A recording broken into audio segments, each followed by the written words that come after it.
God has done. The power of devil to claim you, own you as a sinner, had been broken. You have been free from your sin. Devil cannot claim you as a sinner, cannot take you as his own property. That while we are still dead with our sins, God has quickened us together and raised up together with Christ to sit with Christ in heavenly places in Christ Jesus. Therefore, the body that is not to be owned by God also has to be sanctified as gospel for God's use.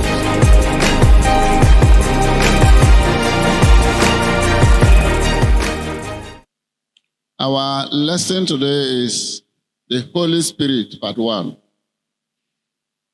Holy Spirit, part 1. The text of our lesson is taken from John 14, verse 12 to 26, but because of time, we will not read the text.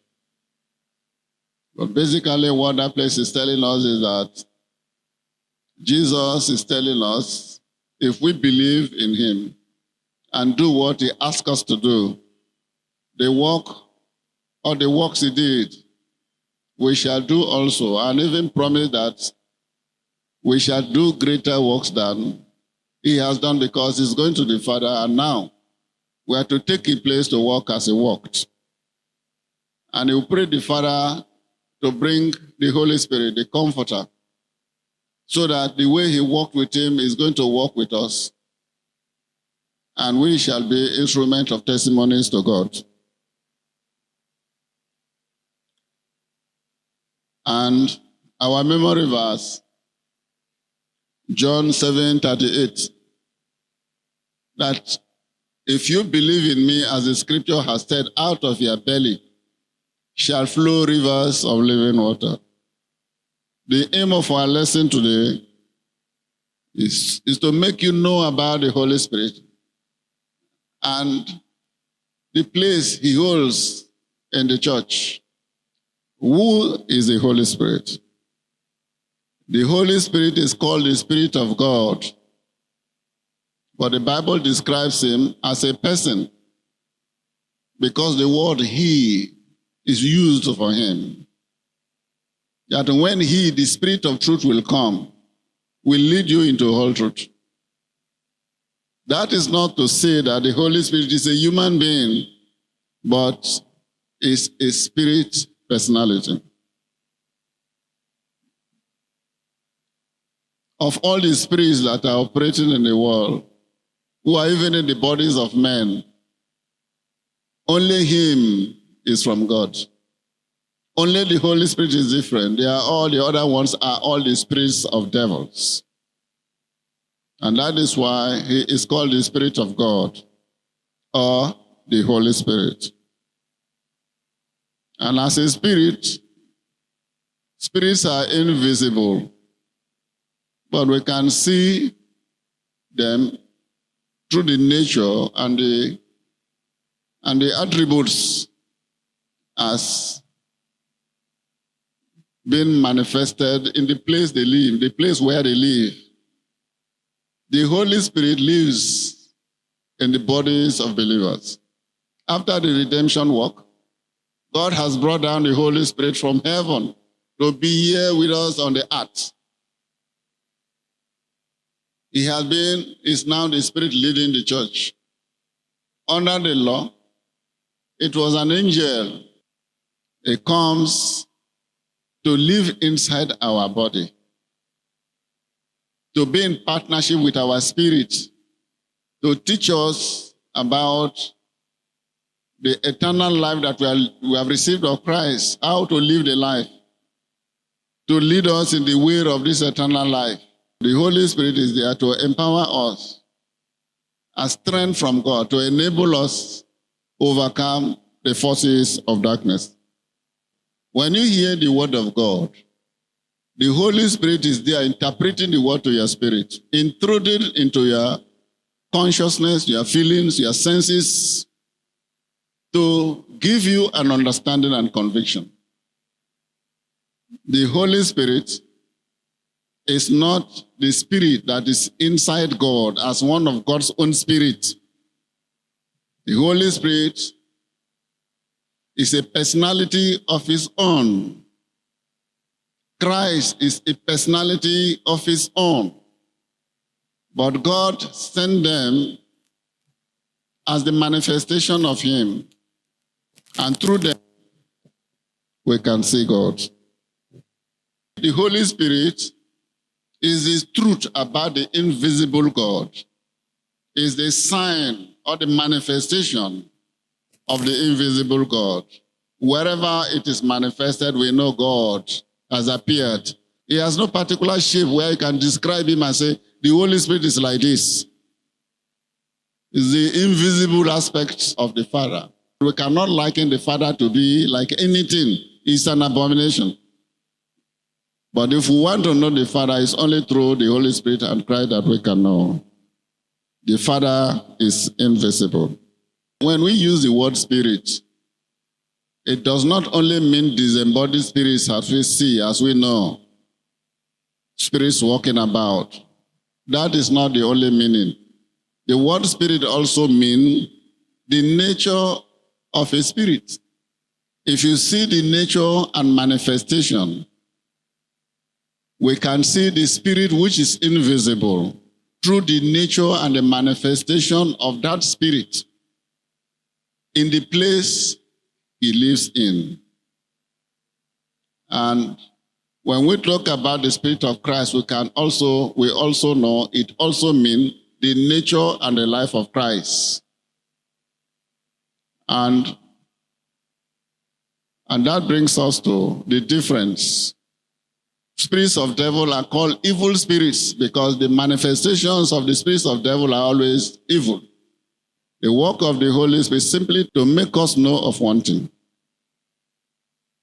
If we can know, if we can believe that God is love, we do not need volumes of books to convince us or to teach us about God and about Christ. It makes the believer see the love of God as the picture of the perfect kind of perfect person that they desire to become. God wants us to see him. He brought Jesus as a model of him. And that is what is the standard that God wants us to attain. He wants us to be like him. The Holy Spirit wants us to walk in the realm of Christ, in the realm of the Spirit of Christ. You cannot say, let me sleep and find myself in the Spirit. But there is a way it has been manifested to you to enable you put yourself into it so that you can also walk in the realm of the Spirit of Christ. Because we know the kind of spirit that you have become through the things that come out of you. He is called the Spirit of knowledge and the revelation of him. It brings out of what is in Christ for us to receive. Jesus tells us that when he will come, he will not speak of himself, but he will speak out of what the Father will tell him to speak. And everything that will make it known to us are things about him. It will bring out for us to receive. That is the work of the Holy Spirit.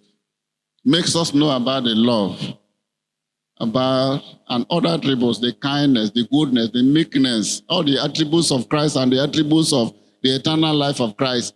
The Holy Spirit will make it known to us so that we will receive. And that is the work of the Holy Spirit.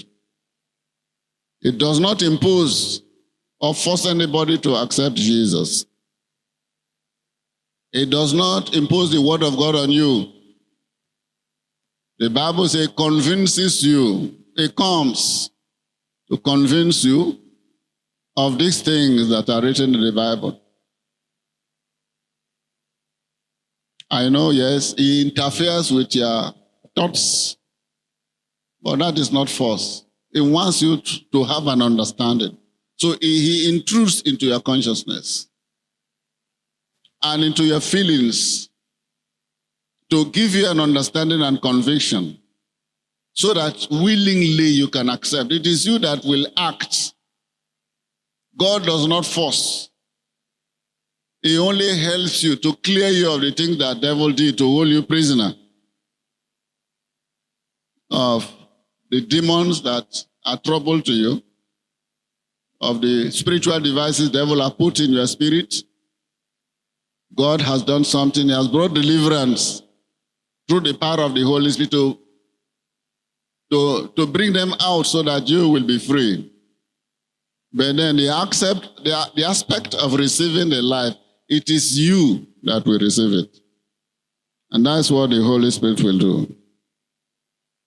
It will convince you to accept, make you know the danger you face, make you know the beauty of what God has done for you, make you know the magnitude of the excellency of the glory that God has made available to you, makes you know the position that God has made available to you. It makes you understand, make you see the need for you to escape the hands of the devil, to escape the destruction that is coming, to be with God, for you to look at the things of the world and see them as things of no value, because it cannot be compared with what you have lost, with the dominion that you have lost, the fellowship with God that you have lost, and the joy and all the attributes, everything that's of God, that is in Christ that you have lost. It will make you know them. It will persuade you, convince of your of your condemnation, and of all that God has done to bring everything that belongs to you as a gift to you. For you to know that legally is now legally worked out for you to enable you accept them willingly. And that is where the Bible says, where the Spirit of God is, there is liberty. This is different from the law of Moses. When the people were ruled by angels, it was by force. You don't do this. It was by force, the law of sin and death. This one is as a matter of choice. God has worked a work.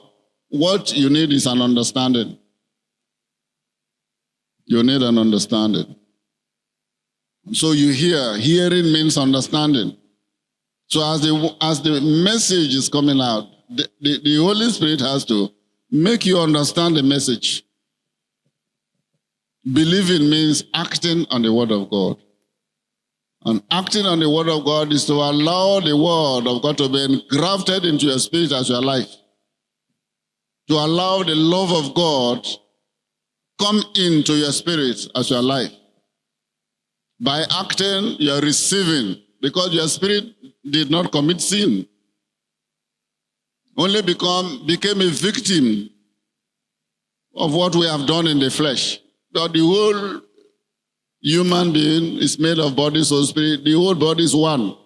So if the body has done something, it is the spirit that has done it. And if the body has committed sin, it is the spirit that will be guilty. And it is him that has fellowship with God, that is connected to God. When you sin, God has pushed him out of him, rejected him. Then the demons come into your body to hold him. And they put devices in your spirit to make your spirit unable to live the life that belongs to him. That is the spiritual death we are talking about. But now the spirit is to be redeemed, to be delivered. So God has done something through a redemption work. And the Holy Spirit is there. And as prayers are offered, these things are removed from your body. All the devil put in your spirit are removed. And your spirit will be clean. What remains is for you to act, to do the way that will fulfill, that his desires will be met. Because if there's a way you are going to live, you frustrate him from having a life. He and the body are connected together, they are one.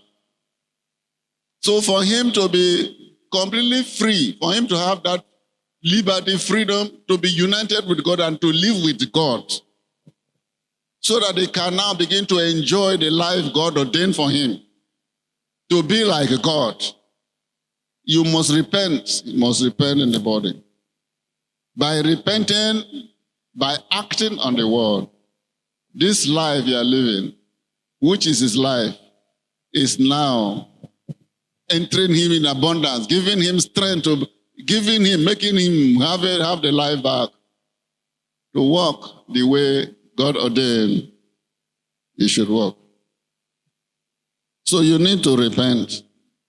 When you repent, the word of God, the love of God, the life of God, the nature of God, the nature of Christ, everything about Christ has become his own. And that becomes his own portion, his own life. That reawakens him to be called Son of God. And then you begin to rule the body until he will attain the fullness of Christ. So the Holy Spirit will not come in until he has succeeded in changing you. He is outside you doing the work, convincing you,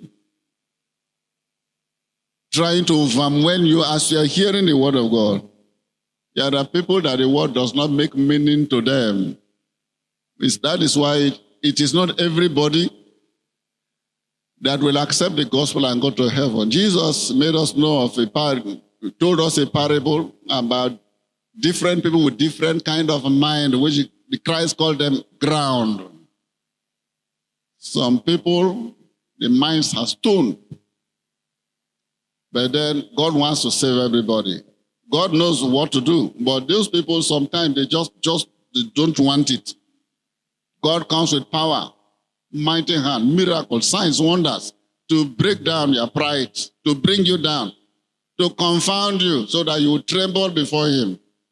You will shake and say, God, I have seen you, so what do you want me to do?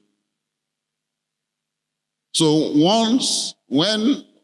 when you hear the word of God, the Holy Spirit is communicating with your spirit, and the moment he overwhelms you, makes you understand, bring conviction to you, and you begin to understand that this life is not that you will have. It is given to you already. It's a matter of you receiving it by faith so that you can act upon it, act upon the life which is given to you.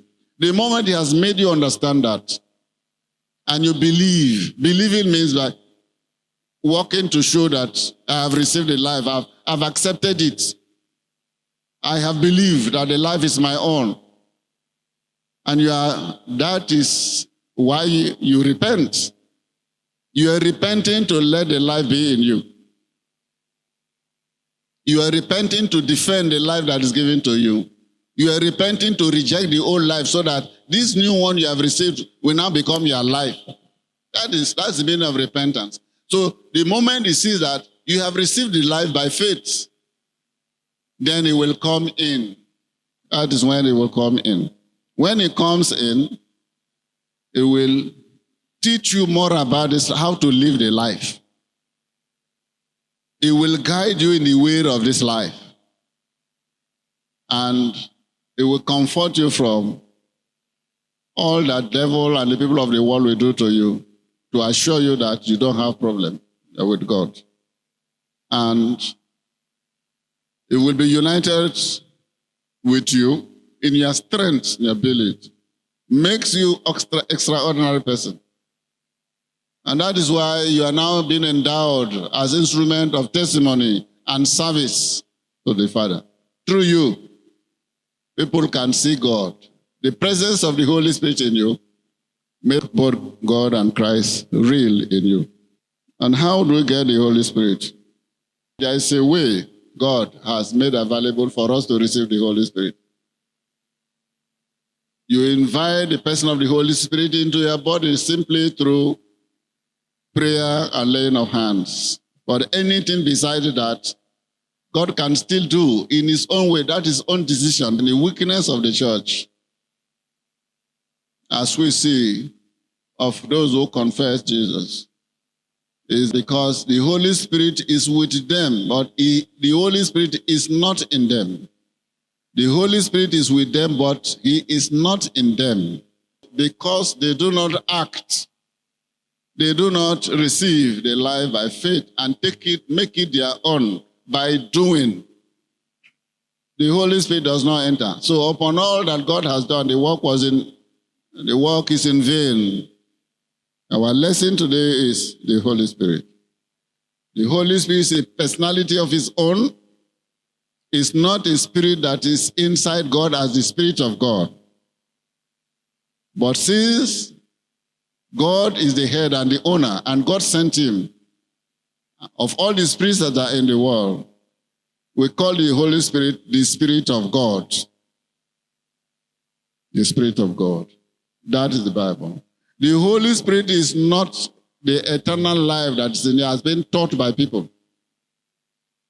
This is the error in Bible teaching.